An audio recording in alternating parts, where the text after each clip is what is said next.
C'est vraiment quand je donnais le nom Marius que les lumières, elles se mettaient à clignoter dans la cuisine. Salut, c'est Oli Guèze et aujourd'hui je vais vous raconter la fois où j'ai parlé avec un mort. L'histoire se déroule entre mes 2 ans et mes 4 ans. Un jour, mes parents ils m'entendent parler dans ma chambre toute seule. Faut savoir que je suis fille unique, alors mes parents ils se sont dit la pauvre enfant, elle parle seule, genre, elle est seule, c'est normal. Elle s'est fait un ami imaginaire. Et puis ça dure pendant quelques semaines et au bout d'un moment mes parents ils commencent un petit peu à s'inquiéter, surtout ma maman. Donc un jour où je suis en train de parler au mur, ils viennent pour ouvrir la porte et voir à qui je parle.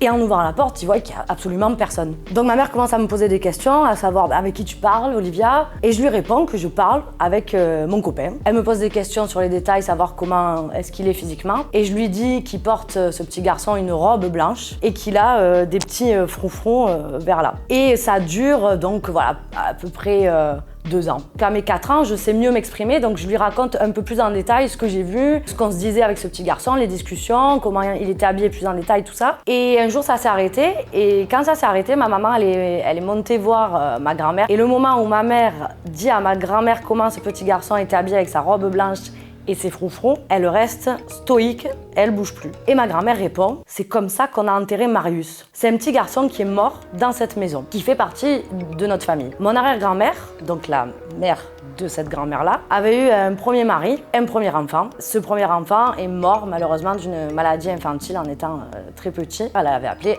Marius. Elle vivait pas dans la maison parce que c'est elle qui a fait construire la maison. Elle avait juste acheté le terrain et sur ce terrain, il y avait un cabanon qui sert aujourd'hui de garage et il vivait dans ce cabanon-là. Et Marius est donc décédé dans le cabanon. La question est, comment est-ce que ma grand-mère savait que c'était Marius? Comment est-ce qu'elle savait qu'on avait enterré Marius dans cet état? Tout simplement parce qu'à une époque, on a dû faire des réductions de corps dans notre caveau familial et mon grand-père, il travaillait à la ville de Marseille, donc c'est lui qui s'en occupait. Donc il a déterré la famille et on a vu du coup la petite robe de baptême de Marius avec laquelle il l'avait enterré avec ses fameux petits froufrous. Donc pendant toutes ces années, ils se sont dit que j'avais parlé donc à Marius. J'étais pas au courant de l'histoire, j'ai tout oublié parce que quand on vit ça très jeune, on oublie en général. Moi, j'ai jamais été au courant de cette histoire jusqu'à mes 11-12 ans et je l'ai appris quand ma maman, elle l'a raconté à une de mes tantes devant moi en vacances. J'ai trouvé ça super chelou parce que je me suis rappelé à chaque fois que je passais devant le garage, j'avais peur. Je sais pas si c'était de la vraie peur, mais comme si j'allais me faire aspirer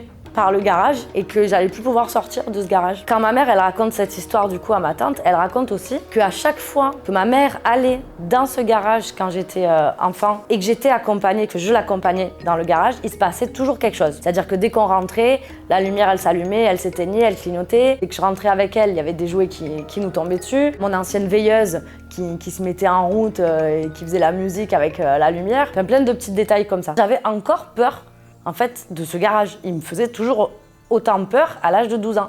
Donc je me suis dit, il faut que je combatte cette peur. Donc je vais m'enfermer dans le garage pour voir s'il se passe quelque chose. Et je passe donc 2 mois d'été dans le garage. Il s'est passé une seule chose. D'un coup, j'ai ressenti comme une grosse chaleur et comme si je voyais une lumière, j'avais la tête baissée, passer comme ça et sortir par la petite fenêtre du cabanon. J'ai pas eu peur. Je me suis dit, il y a un truc qui est passé. C'est vrai que j'ai commencé à me poser des questions sur est-ce qu'il y avait vraiment un fantôme, un aïeux ou Marius à la maison. J'ai commencé à essayer de communiquer avec quelqu'un et surtout avec Marius. Je lui parlais, je lui demandais, écoute Marius, si t'es là et que c'est par bienveillance, tu peux communiquer avec moi, tu peux faire bouger des choses pour que je sache que t'es là parce que toute cette histoire, elle est assez perturbante. Et à chaque fois que je lui parlais directement en disant le nom Marius, parce que des fois j'essayais de parler de manière générale sans parler à Marius directement, parce que ça pouvait être, je sais pas moi, d'autres esprits, mon arrière-grand-mère, etc. C'est vraiment quand je donnais le nom Marius que les lumières, elles se mettaient à clignoter dans la cuisine. À force de le faire et qu'à chaque fois ça tombe au moment où je parle de Marius, je me suis dit que c'était la famille, c'était bienveillant, donc que ça devrait aller. Mais il y a toujours une sorte de stress dans tous les cas, parce que ça reste quand même étrange. C'est vrai qu'aujourd'hui, ça me fait poser plein de questions et je me demande si c'est possible encore de rentrer en contact avec des personnes de ta famille qui sont plus là, par le biais d'objets comme ça, de lumière, d'ampoules et de lieux. Je reste sceptique, mais après toutes ces histoires, j'y crois parce que C'est une histoire qui arrive à ma famille, c'est quelque chose qui m'est arrivé à moi, même si j'ai pas tous les souvenirs. J'attends de voir ce que la vie nous réserve. Mais il faut faire attention parce que tous les signes ne sont pas que du hasard.